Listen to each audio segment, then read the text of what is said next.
Travelers, Eksotis Kepri di Kabupaten Lingga akan mengajak travelers mengunjungi sebuah pantai yang eksotis. Pantai Dungun namanya.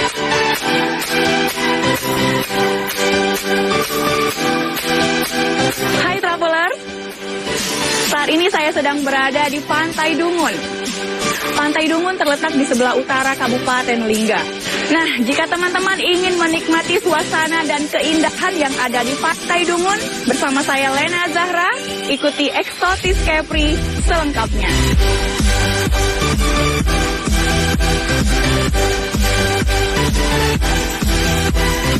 Pantai ini terletak di Desa Belungkur, Kecamatan Lingga Utara, Kabupaten Lingga, Provinsi Kepulauan Riau.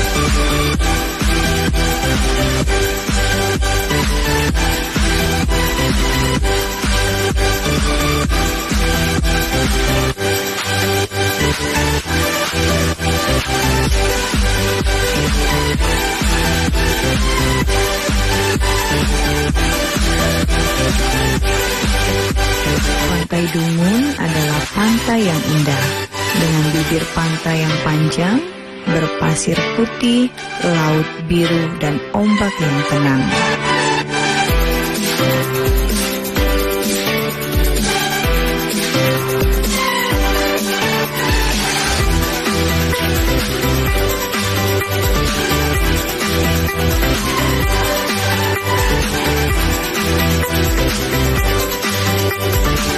Hamparan pasir pantai yang begitu panjang dan laut yang begitu biru semakin menambah eksotis pemandangan yang ada di Pantai Dungun.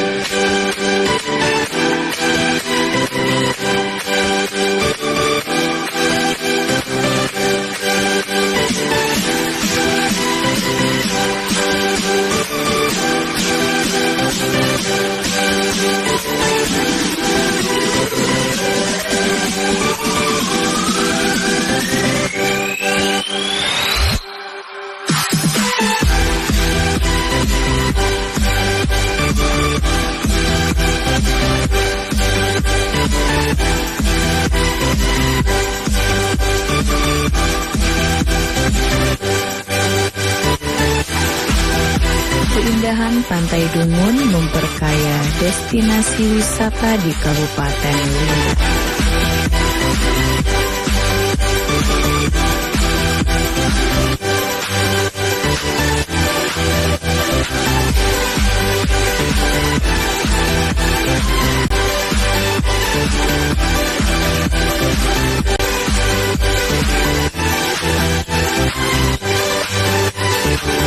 Meskipun di pantai ini belum ada fasilitas pendukung yang dapat dinikmati, namun Pantai Dungun adalah destinasi wisata pantai yang sangat potensial di Kabupaten Lingga.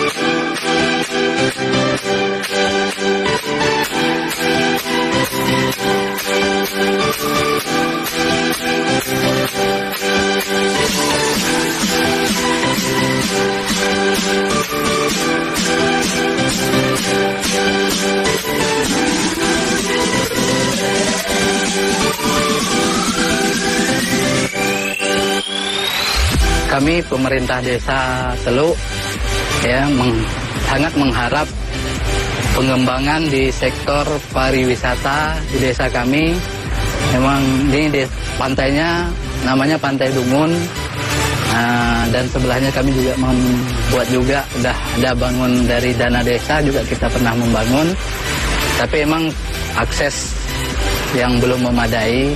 Kami mengharap daripada perhatian daripada pemerintah daerah, provinsi maupun pusat dan bekerja sama daripada pihak swasta untuk membangunlah macam mana layaknya pantai ini menjadi populer seperti daerah-daerah lain sehingga mendapatkan hasil ekonomi untuk masyarakat setempat, mungkin untuk kesejahteraan masyarakat di bidang sektor pariwisata. Luas pantai Dungun ini dari hamparan batu ke batu itu lebih kurang 5 kilo panjangnya.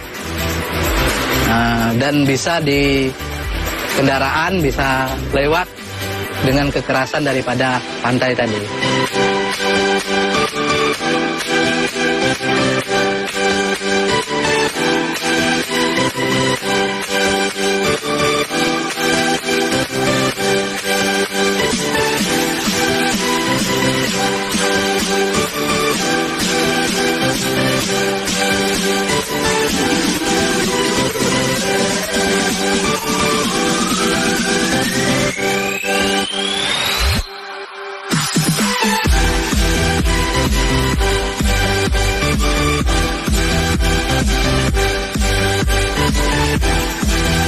Travelers, kalau travelers ke Kabupaten Lingga, cobalah kunjungi Pantai Dungun, Desa Belungkur, Kecamatan Lingga Utara.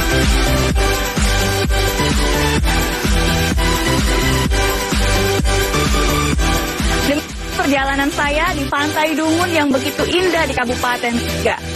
Lena Zara, saya bertemu di Eksotis Kepri yang selanjutnya.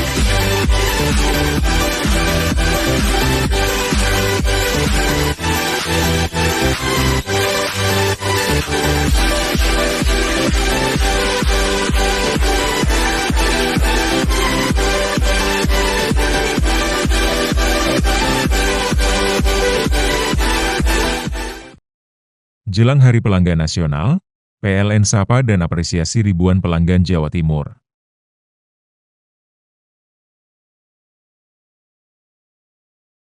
PLN jaga keandalan pasokan listrik tetap andal wujud komitmen layanan optimal di Hari Pelanggan Nasional. Dukung digitalisasi, YBM PLN. Berikan sarana prasarana pendidikan untuk pesantren teknologi informasi, Petik, Jombang. Jelang Hari Pelanggan Nasional, PLN sapa dan apresiasi ribuan pelanggan Jawa Timur.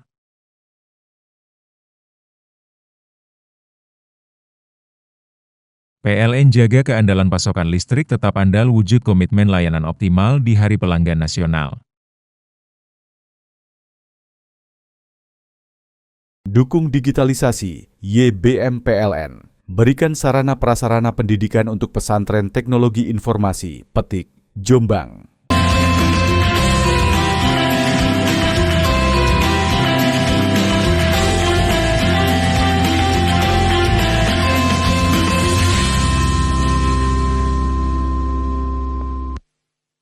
Eksotis Kepri di Kabupaten Lingga akan mengajak travelers mengunjungi salah satu benteng pertahanan Kesultanan Riau Lingga.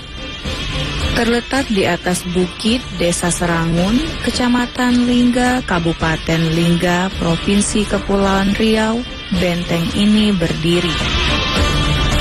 Hai travelers, Eksotis Kepri kali ini akan mengunjungi Benteng Bukit Cening. Kita akan melihat beberapa meriam-meriam bersejarah yang ada di sini. Bersama saya Lena Zara, ikuti Eksotis Kepri selengkapnya.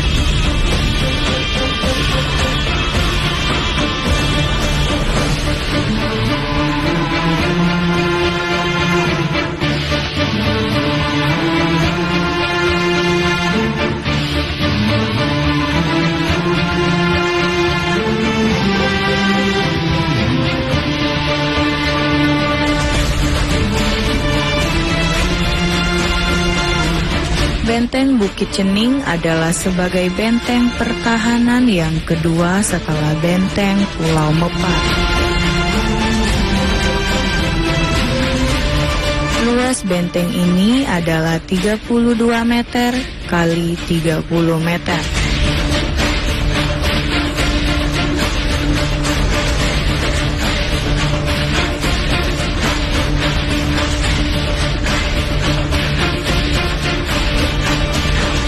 Hai travelers, saat ini saya sudah berada di situs cagar budaya Benteng Bukit Cening.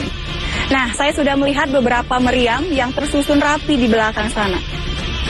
Yuk, ikuti liputan saya.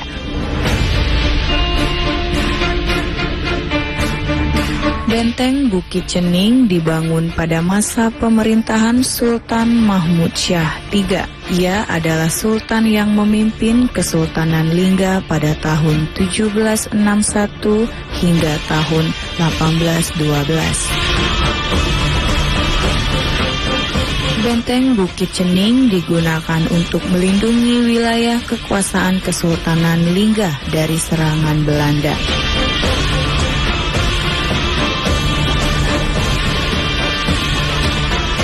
Benteng Bukit Cening dilengkapi dengan 19 meriam berukuran besar dan kecil.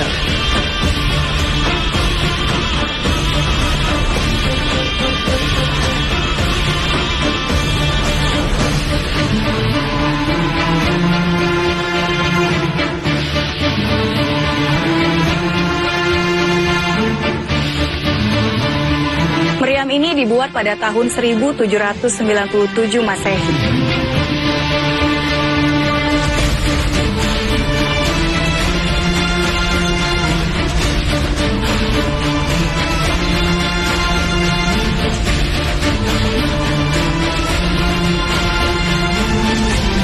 Dan ini meriam-meriam yang saya rawatkan selama 12 tahun itu sebanyak 18 biji. Dan ini kita kenal dengan meriam Tupai Beradu, diapit dengan 2 meriam Mahkota Raja.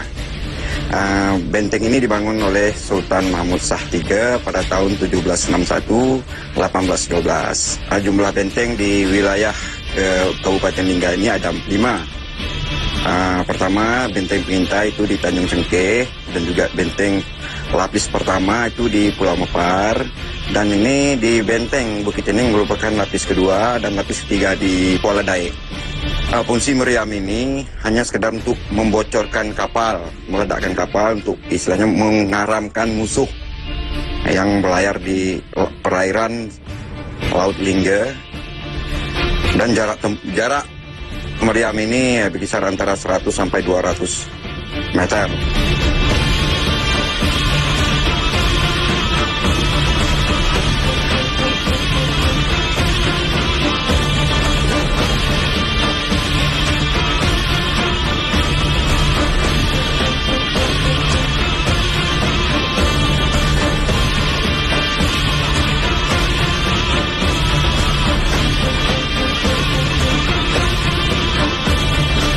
Ini kita kenal dengan meriam Tupai Beradu, atau ada yang bilangkan tupai beriring, karena pemegangnya ini seperti tupai.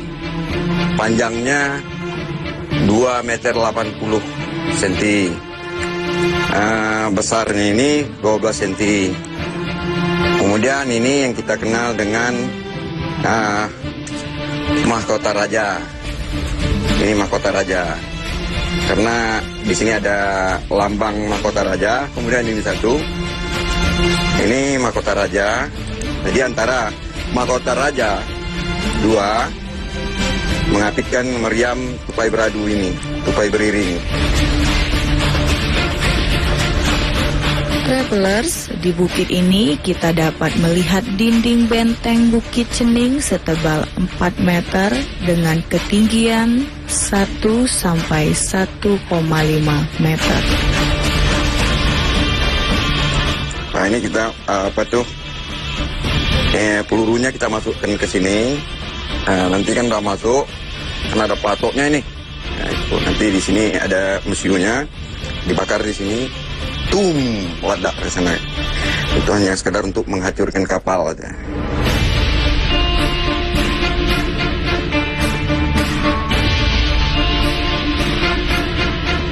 Tempat ini menyimpan sejarah panjang Perang Riau Lingga antara Sultan Melayu Riau Lingga dengan Portugis dan Belanda. Berada di Bukit Cening, travelers dapat berimajinasi bagaimana kapal-kapal musuh ditembaki meriam dari atas bukit ini. Sungguh tempat yang tepat untuk menyergap.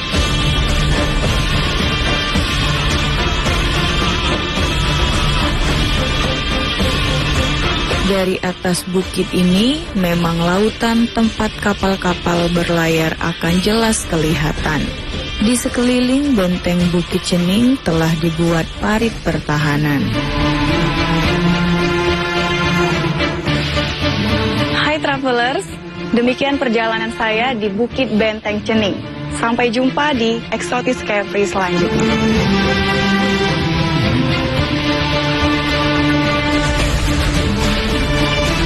Travelers, bila ke Kabupaten Lingga, jangan lewatkan untuk melihat benteng Bukit Cening.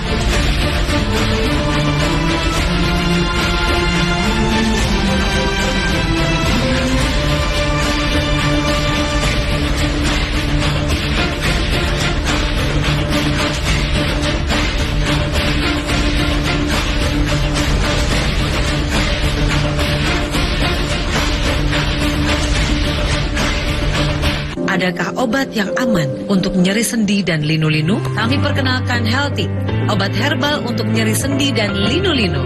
Kandungan bahan alami dalam Healthy dipercaya mempunyai khasiat membantu menormalkan kadar asam urat dalam tubuh. Alhamdulillah, atas izin Allah sudah banyak yang merasakan manfaat dari Healthy ini. Mudah-mudahan Bapak Ibu juga bisa merasakan manfaatnya seperti mereka ya. Amin ya rabbal alamin. Nyeri sendi dan linu-linu, Healthy solusinya. Jelang Hari Pelanggan Nasional, PLN sapa dan apresiasi ribuan pelanggan Jawa Timur.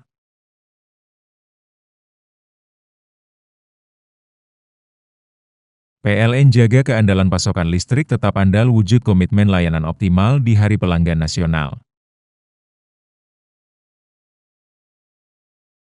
Dukung digitalisasi, YBM PLN. Berikan sarana prasarana pendidikan untuk pesantren teknologi informasi, Petik, Jombang. Jelang Hari Pelanggan Nasional, PLN sapa dan apresiasi ribuan pelanggan Jawa Timur.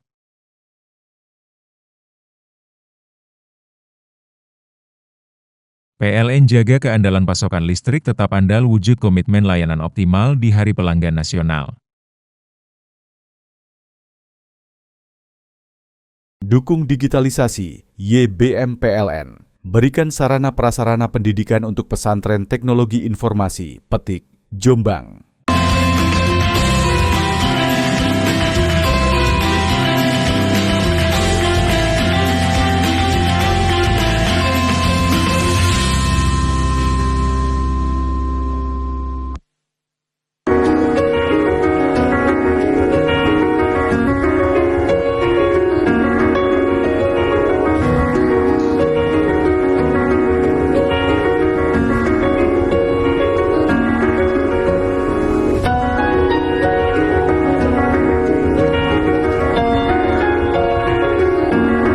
Nama saya Teddy Arte.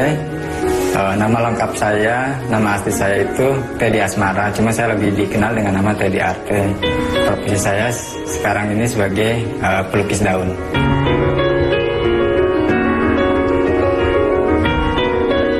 Pelukis daun sama seperti pelukis lainnya di media lainnya, cuma berbeda. Bedanya itu cuma di media yang dipakai. Media yang saya pakai itu adalah daun kering yang saya ambil dari sampah daun kering. Sebelum saya menekuni ini sebagai profesi, saya memang hobi menggambar, melukis seperti itu ya. Saya dulu kerja saya serabutan, dari mulai tukang bangunan, jualan jual anggrek, gitu, jual tanaman. Nah, ketika saya menjadi penjual tanaman di Ragunan, saya mulai ketemu dengan media daun ini. Itu pun dengan tidak sengaja sebetulnya.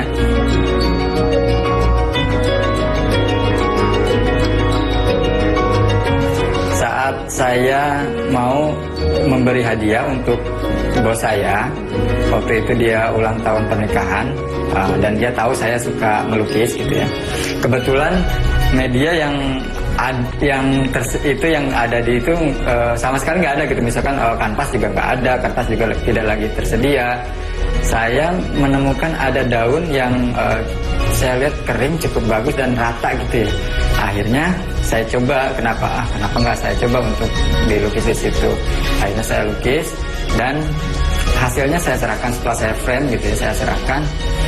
Ternyata dia sangat senang sekali dengan hadiah itu gitu, karena dia kalau untuk lukisan di kanvas atau di kertas gitu dia sudah banyak lah yang memberi dia seperti itu gitu. Tapi untuk yang lukisan daun itu dia baru pertama kali gitu, dan bahkan lukisan itu pun dia bayar gitu loh. Akhirnya saya dikasih uang untuk lukisan itu. Dari situ saya berpikir bahwa ini lukisan ini bisa dari daun ini bisa menghasilkan lah gitu. Ya secara profesional 5 tahunan kayaknya 5 tahun lalu saya mulai memutuskan untuk saya melukis di daun ini.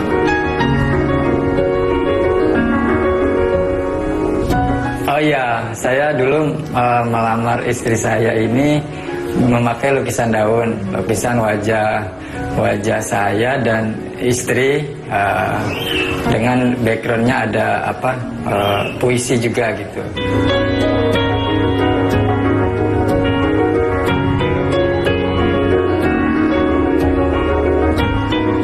Saya biasanya untuk pertama saya mencari daun-daun terutama daun karet kuning, karena yang untuk lukisan wajah saya biasa memakai daun karet kuning seperti ini. Ini daun karet kuning ya. Saya cari yang lebarnya paling nggak setelapak tangan gitu ya, dan permukaannya cukup rata dan kering, betul-betul kering. Ya saya ambil, tinggal saya bersihkan, saya lap dengan tisu basah, baru saya keringkan. Setelah kering sudah siap untuk dilukis.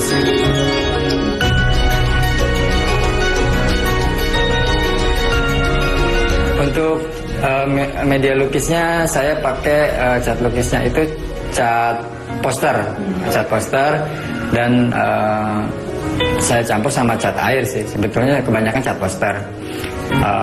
Kalau yang kopi hanya beberapa saja, tapi memang kebanyakan yang untuk yang pesanan itu mereka mau yang berwarna, yaitu pakai cat poster itu. Untuk kesulitannya di media daun ini, satu karena permukaan daun itu berbeda dengan permukaan kanvas ya, gitu ya. Dia itu kalau dioleskan cat itu dia tidak bisa sekali usap itu langsung merata gitu. Jadi harus beberapa kali usap baru merata. Satu lagi media daun ini kan kecil, melukis di media yang kecil juga menjadi kesulitan tersendiri juga.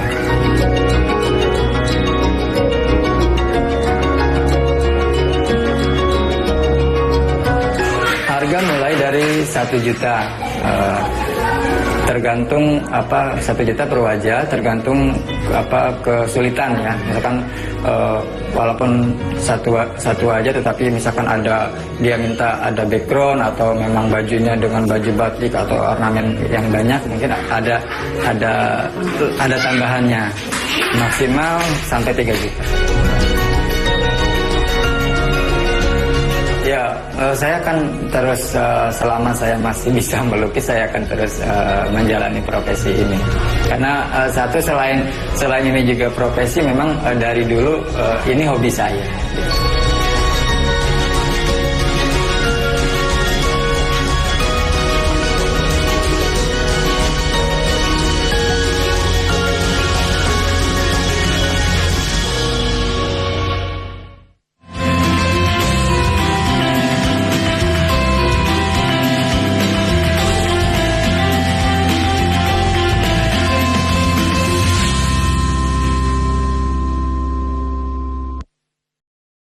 Jelang Hari Pelanggan Nasional, PLN sapa dan apresiasi ribuan pelanggan Jawa Timur.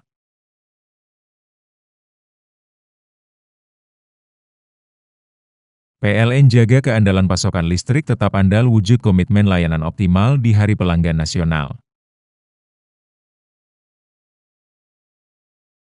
Dukung digitalisasi, YBM PLN. Berikan sarana prasarana pendidikan untuk pesantren teknologi informasi, Petik, Jombang. Jelang Hari Pelanggan Nasional, PLN sapa dan apresiasi ribuan pelanggan Jawa Timur.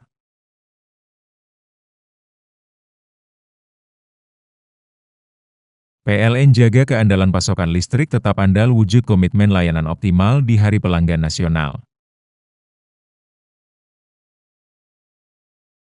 Dukung digitalisasi, YBM PLN. Berikan sarana prasarana pendidikan untuk pesantren teknologi informasi, Petik, Jombang.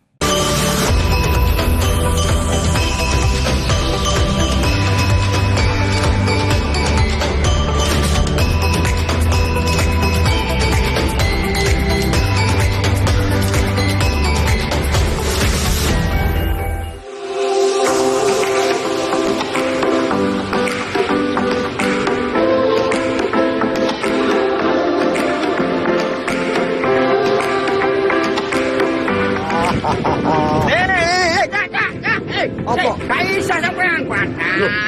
Belum sampean. Aku jangan main mendukung. Waduh. Gak profesi nih sampean. Saya coba sih. Yo, saya coba.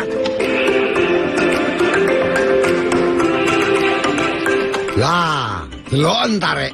Kira-kira wit siwalan sing dukur banget iki, dhuwure pirang meter lho. Ayo beden. Nah, ono siji ombian legendaris sing wis dikenal ket jaman biyen. Yaiku legen. Ayo, sapa sing gak ero legen? Wah, lek gak ero legen, dolenmu kurang ato. Wah, legen asale teko kata legi, sing artine manis. Dadi nek ana arek wedok ayu utawa manis, iku arek wedok legen. Legen biasane digawe teko kembange wit siwalan wedok, sing kembange bentuke koyok sulur, ngono lho rek. Sulur kembang siwalan iki diketok sithik-sithik, gawe dijupuk getahe, terus ditampung nang wadah botol plastik utawa gawe bumbung teko pring bongkotan. Ya apa sih asline? Ayo melu aku. Lah, kelempokan dulu. Kakean ngombe. Iki aku wis ngrasakno ngombe legen iki. Sing langsung mari beres, langsung tak ombe. Rasane iki. Saiki aku kepengin ngrasakno legen sing ana ndek ngene rumah makane Pak Wito. Ayo, ojo nang ndi-ndi. Melu aku terus. Oke, let's go.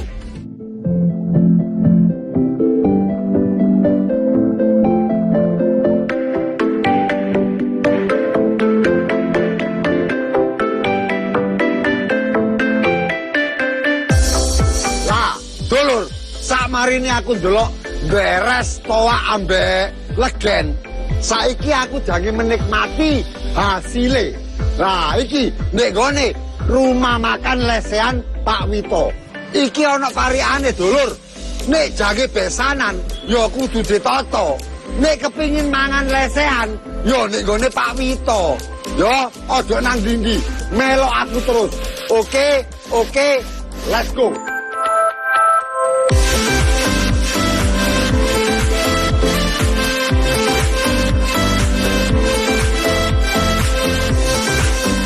Assalamualaikum. Waalaikumsalam. Gini jaga wes pasar loh. Bener. Belum sih lo kerja. Ya, lagi nasi teko lesen Pak Wito. Oh, iki sing aku ndelok beresi mau yo. Bener. Wah, hebat iki Pak. Yo, moga. Yo Pak Wito. Wah, dadine ngene iki Pak. Iki lho. Sik. Kok enak ini Pak Wito? Enak, masalahnya asli. Asli? Lah enggak, aku saiki takon nambah sampean. Khasiate apa sih Pak Wito? Legen iki minuman sak durunge londo. Jadi nenek moyang wis ana legen nang Ngendrosari teko wit lontar. Oh, wite jenenge lontar. Terus dadine buahe legen iki. Buahe legen. Kanggone akeh Ceko. Apa? Wong-wong sing teko di luar kota mrene kabeh butuh tuku legen kanggo ngobati kencing manis. Kencing manis. Kencing manis. Terus kanggo batu ginjal. Batu ginjal. Stamina. Stamina. Jogo impotensi. Jogo impotensi. Supaya menungso lanang iku gak impoten. Bener. Waduh, hebat. Makane wong teko ndi kepengin nang lesan Pak Wito tuku legen asli lesehan Pak Wito. Iki nek penyakit kantong kering gak ono. Nah, kantong kering iki sing repot iki. Lupa makan lesehan Pak Wito. Gak legen tok. Cak Eko. Macem-macem. Macem-macem. Apa iki? Ono teko ental iku buahe lontar, akhirnya digawe dawet siwalan.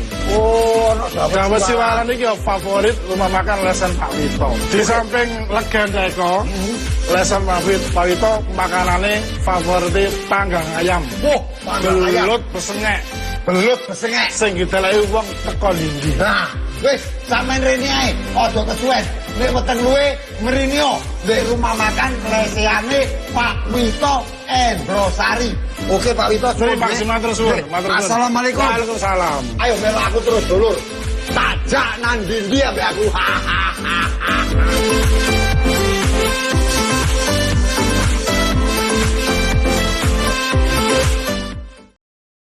Jelang Hari Pelanggan Nasional, PLN sapa dan apresiasi ribuan pelanggan Jawa Timur.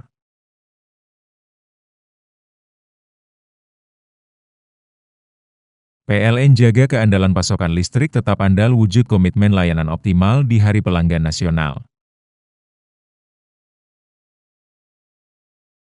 Dukung digitalisasi, YBM PLN. Berikan sarana prasarana pendidikan untuk pesantren teknologi informasi, Petik, Jombang. Jelang Hari Pelanggan Nasional, PLN sapa dan apresiasi ribuan pelanggan Jawa Timur.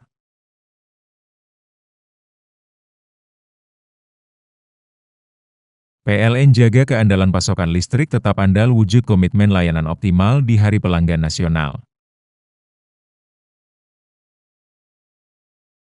Dukung digitalisasi, YBM PLN. Berikan sarana prasarana pendidikan untuk pesantren teknologi informasi, Petik, Jombang.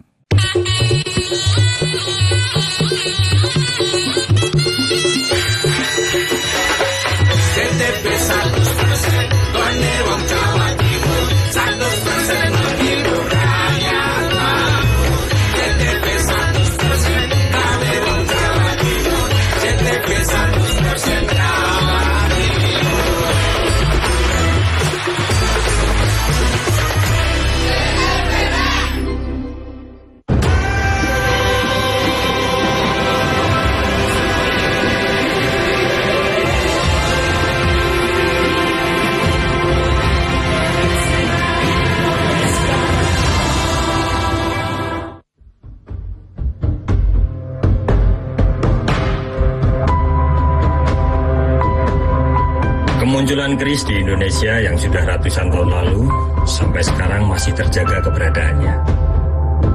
Fungsinya pun beragam dan terus berubah, mengikuti perkembangan waktu. Ekosistem keris yang juga berkembang, tidak lagi hanya terdiri dari pemilik keris dan empu sebagai pembuat keris saja, tetapi mulai lahir komunitas, pengrajin, dan juga pengamat keris, untuk menjaga keberadaan keris sampai sekarang. Selain itu, keris juga bisa dikatakan sebagai sebuah benda yang bisa menjadi istimewa atau tidak, tergantung pemiliknya.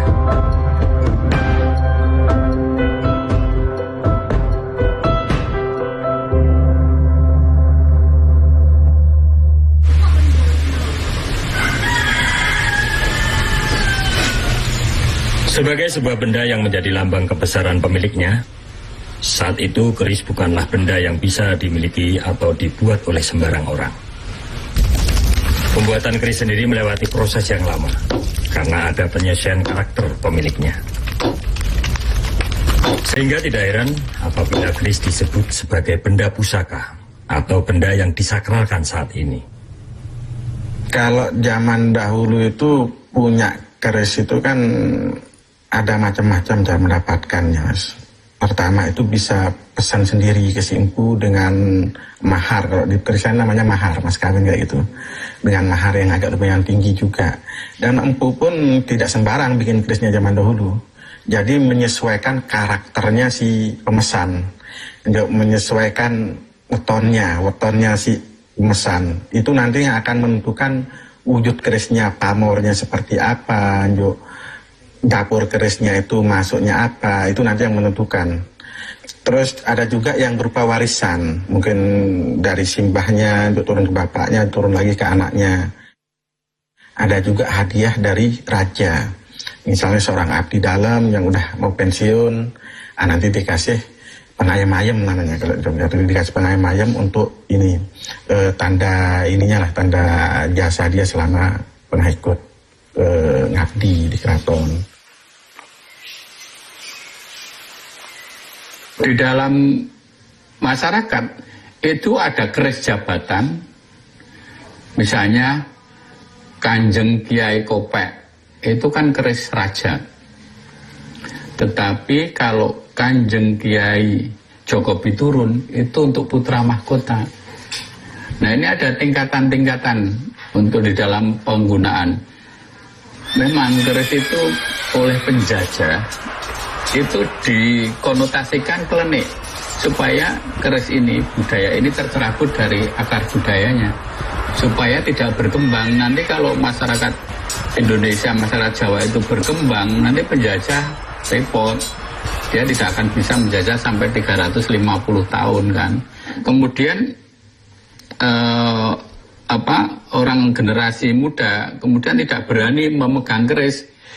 Pertama itu kurangnya edukasi, Mas.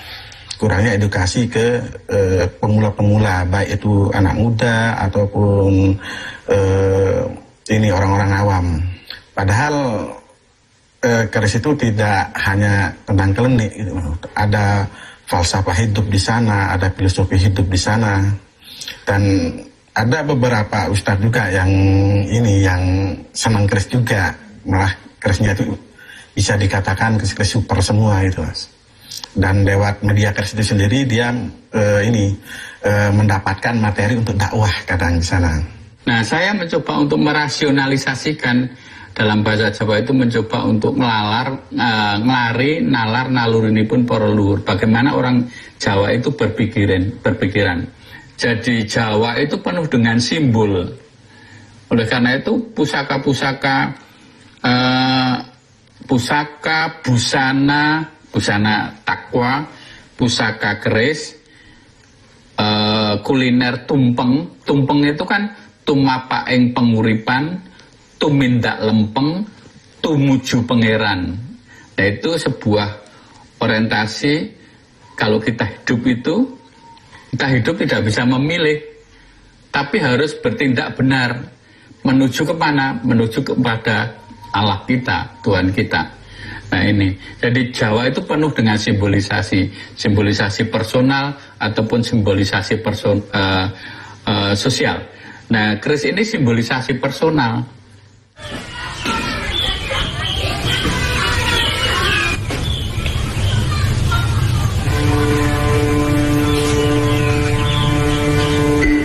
Eko Balung adalah seorang musisi yang mulai memiliki keris sejak diwarisi oleh keluarganya. Baginya, keris adalah salah satu medium untuk bisa belajar tentang sejarah leluhur, yaitu melalui unsur-unsur yang ada di dalam keris, baik dari bahan ataupun proses pembuatannya. Jadi waktu saya remaja, saya itu tak taunya keris itu hanya jarwodoso atau gathuk-mathuk. Keris itu artinya mlungker ra iso ngiris. Artinya karena ada loknya, terus itu memang nggak bisa untuk ngiris. Cuma setahu saya pada waktu itu remaja seperti itu. Perasaannya begitu pertama kali dikasih bingungnya karena ini terus untuk apa, mau buat apa, terus ini saya belum kalau kita ngomongin artistik keindahannya juga masih belum paham.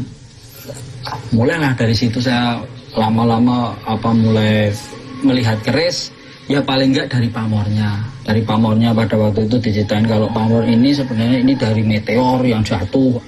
Terus ini besinya ini dari sari-sari besi, jadi besi ini yang tadinya berapa kilo ditempa menjadi sangat tipis, menjadi berapa gram karena hanya benar-benar dicari bajanya.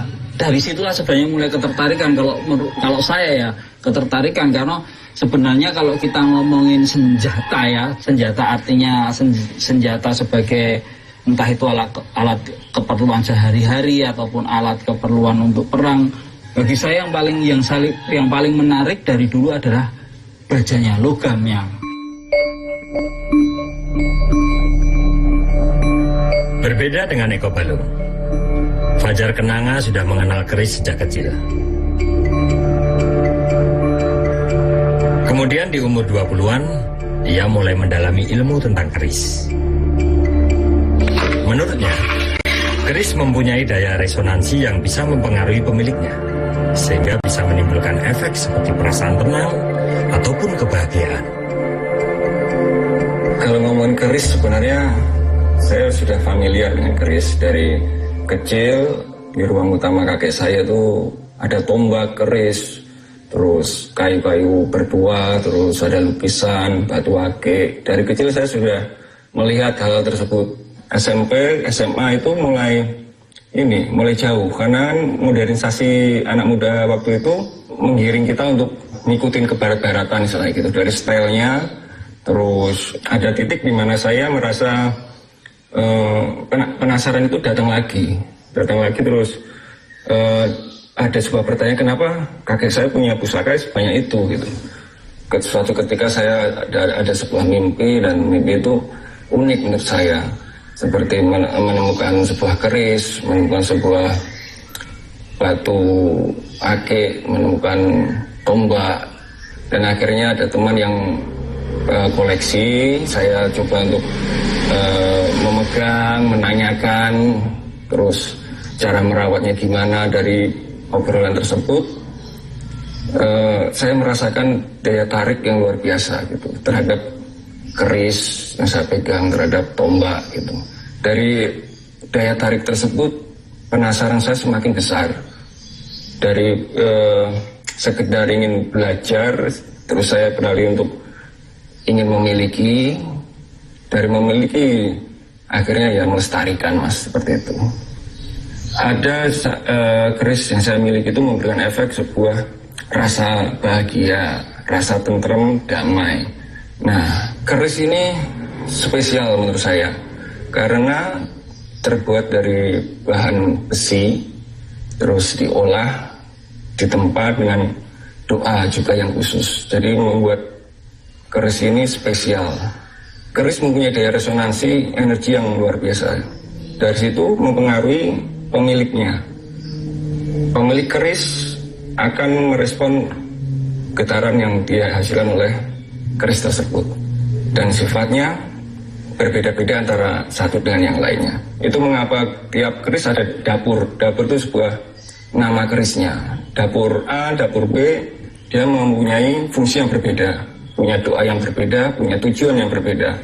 Di situ spesialnya keris di situ, Mas.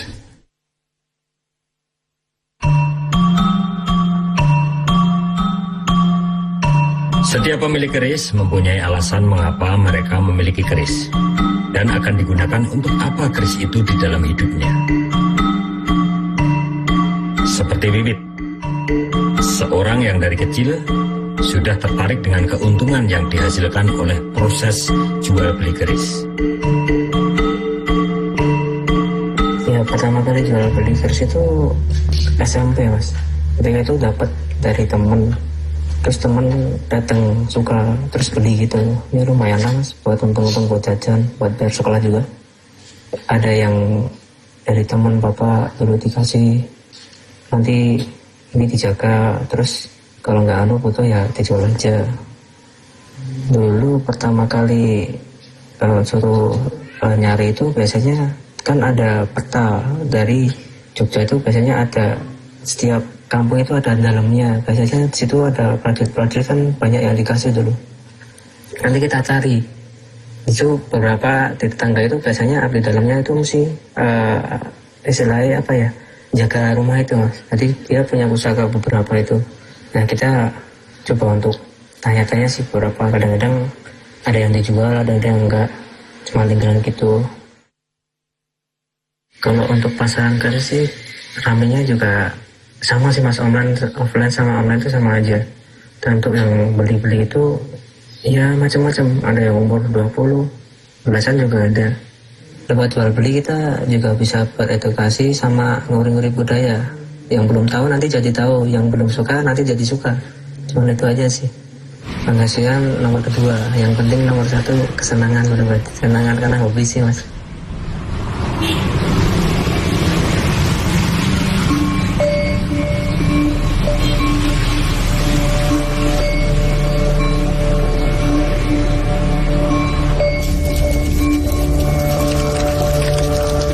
Keris pada awalnya hanya dibuat oleh seorang empu. Namun, karena ada perubahan fungsi, saat ini muncul profesi baru, yaitu pengrajin keris, yang membuat keris sebagai pelengkap adat dan cenderamata. Proses pembuatannya juga sangatlah berbeda, tidak selama dan sekompleks keris yang dibuat oleh seorang empu.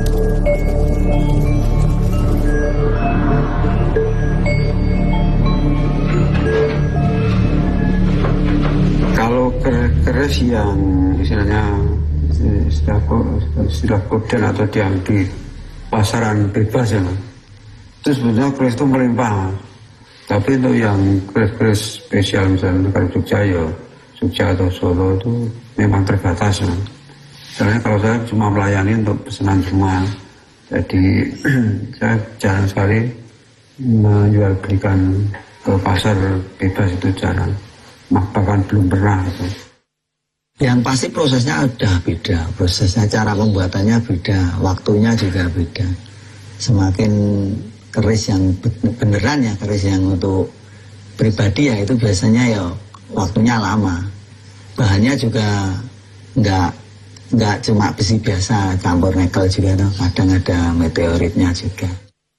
Ya, bervariasi nah. Ada yang menyerahkan kepada saya. Kalau menyerahkan saya, ya nanti saya tanyakan petunjuk tanggal lahir sama profesi. Tapi ada yang udah dari rumah atau punya gambaran, saya bikinkan keris yang dapur ini, pangor ini, misalnya seperti itu. Sudah punya gambaran sendiri. Kalau souvenir enggak, kita buat langsung jadi, selesai gitu ya. Biasanya kalau sehari saya ya itu maksimal kalau 3 orang itu paling 2 kodi sampai 50 ya. 3 kodi lah maksimal, itu 3 kodi sehari itu. Itu kadang kita kirim itu seminggu itu bisa sampai 10 kodi sampai 8 kodi. Sekarang untuk proses manten itu, temanten itu kan semua memakai keris toh yang untuk acara-acara prosesi pernikahan. Terus untuk souvenir juga masih, umpamanya untuk souvenir juga bagus tuh keris itu ya. Mungkin kalau souvenir keris yang mahal kan juga nggak, masa souvenirnya mahal. Biasanya souvenir kan banyak jumlahnya, itu mungkin untuk souvenir masih. Nah sekarang itu yang menjadi masalah kemudian adalah bagaimana melestarikan empu-empu ini. Karena kalau dulu itu empu itu bisa dibilang pegawai negeri, pegawai keraton kan. Tetapi kalau sekarang tidak bisa hidup hanya dengan keris saja. Mereka harus nyambi menjadi guru, kan tidak fokus. Kalau dulu menjadi empu itu fokus. Nah sekarang nggak bisa. Nah ini yang kemudian menjadi banyak empu-empu yang surut, yang berkurang. Sekitar tahun 20 ketika Pak Haryo Guritno, Pak Waluyo bersama Gaura Monco Carito yang mengusulkan keris ini sebagai warisan budaya dunia, itu datang ke KR untuk memberikan sesuatu, bagaimana keris ini bisa dijadikan sebagai warisan pusaka dunia, dan itu dibukukan, ditulis, dibuat proposal ke UNESCO dan berhasil tahun 2005. Tanggal 25 November 2005 keris itu mendapatkan penghargaan dari UNESCO sebagai a masterpiece of the oral and intangible heritage of humanity, warisan pusaka dunia tak benda. Itu sungguh suatu penghargaan. Tetapi ada konsekuensinya bahwa keris ini di Indonesia harus berkembang, harus ada yang melestarikan, harus ada sekolah, katakanlah demikian. Kemudian ada dibuka di Solo prodi keris itu.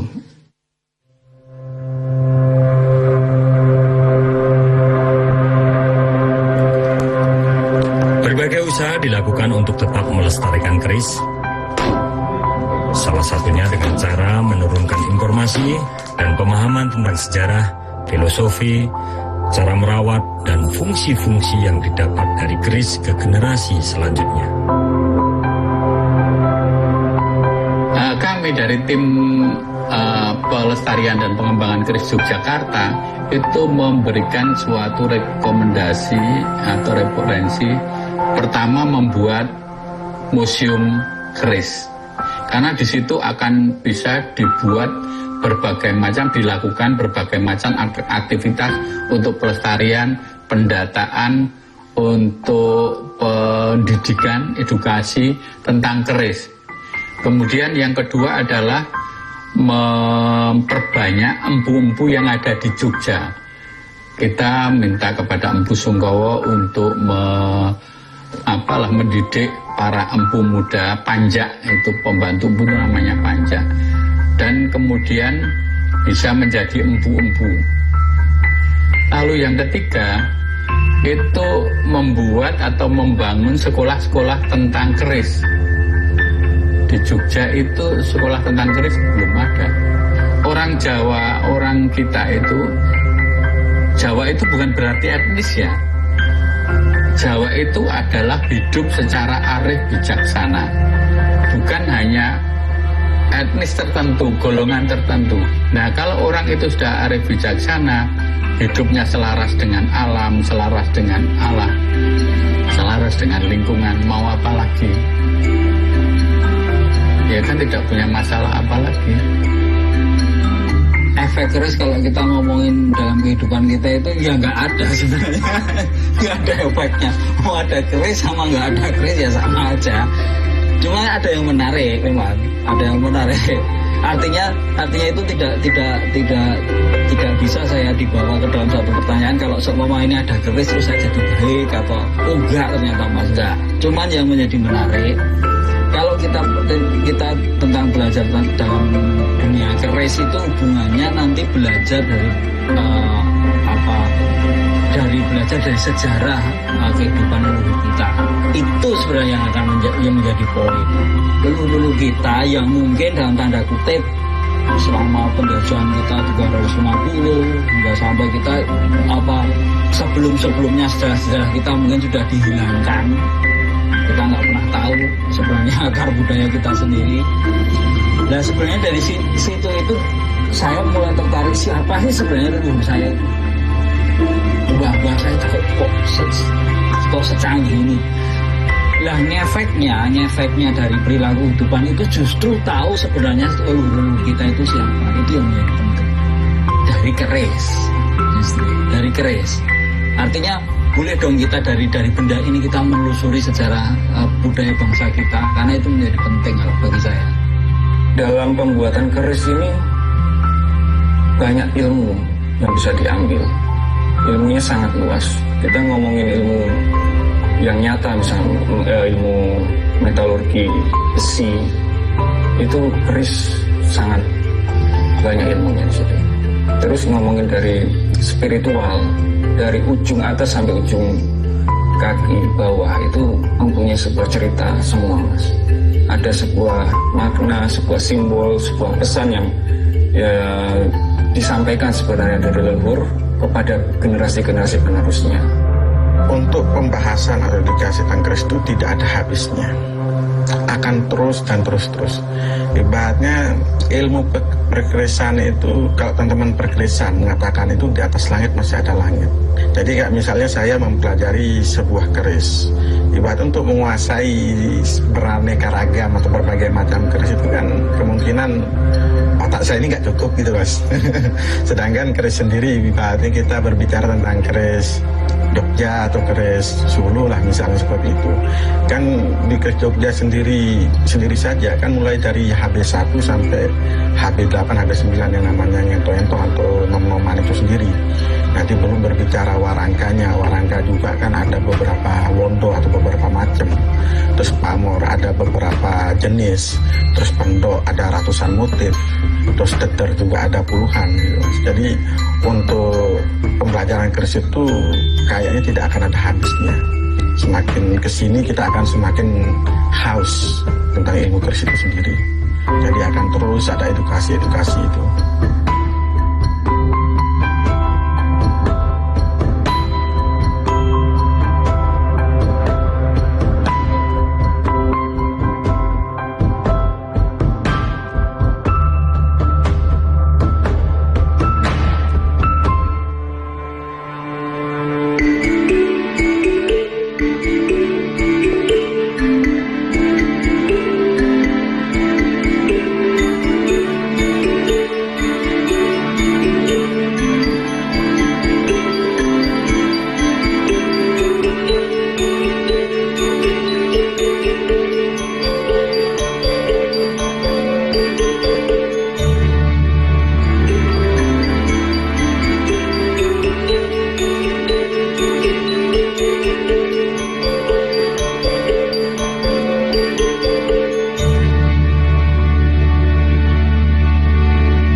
Jelang Hari Pelanggan Nasional, PLN sapa dan apresiasi ribuan pelanggan Jawa Timur.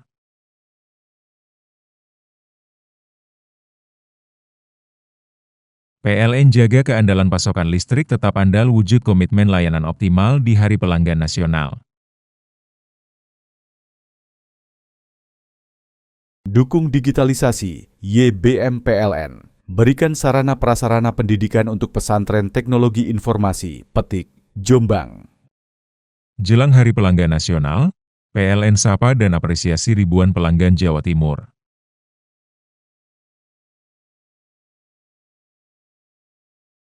PLN jaga keandalan pasokan listrik tetap andal wujud komitmen layanan optimal di Hari Pelanggan Nasional. Dukung digitalisasi, YBM PLN. Berikan sarana prasarana pendidikan untuk pesantren teknologi informasi, Petik, Jombang. Striker berusia 24 tahun ini menjadi harapan baru Persebaya untuk bisa menyumbangkan banyak gol di Super League musim ini. Timnas basket putri Indonesia kini memiliki nahkoda baru. Sosok juru taktik anyar tersebut bernama Gita Utaskivinas. Panggung SEA Games 2025 tentu bukan panggung internasional pertama bagi Eko Yuli Irawan. Di SEA Games Kamboja tahun 2023 lalu, Eko Yuli meraih medali emas. Jelang Hari Pelanggan Nasional, PLN sapa dan apresiasi ribuan pelanggan Jawa Timur.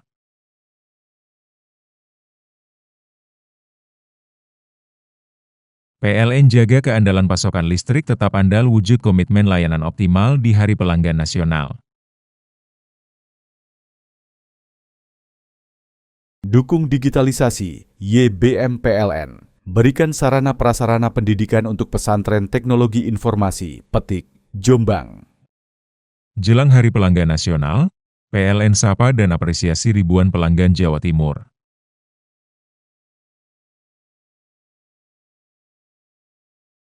PLN jaga keandalan pasokan listrik tetap andal wujud komitmen layanan optimal di Hari Pelanggan Nasional.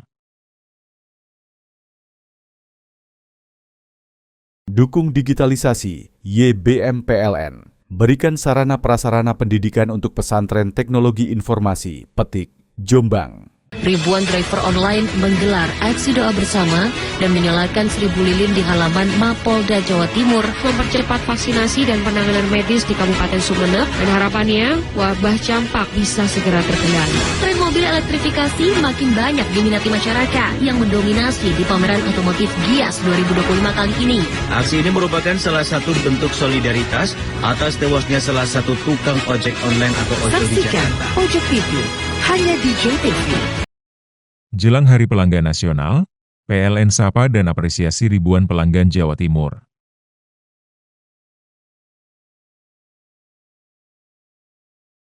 PLN jaga keandalan pasokan listrik tetap andal wujud komitmen layanan optimal di Hari Pelanggan Nasional.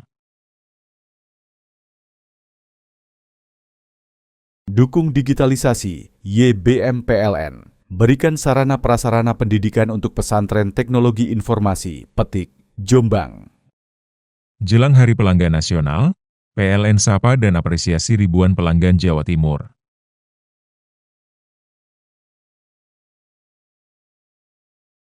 PLN jaga keandalan pasokan listrik tetap andal wujud komitmen layanan optimal di Hari Pelanggan Nasional.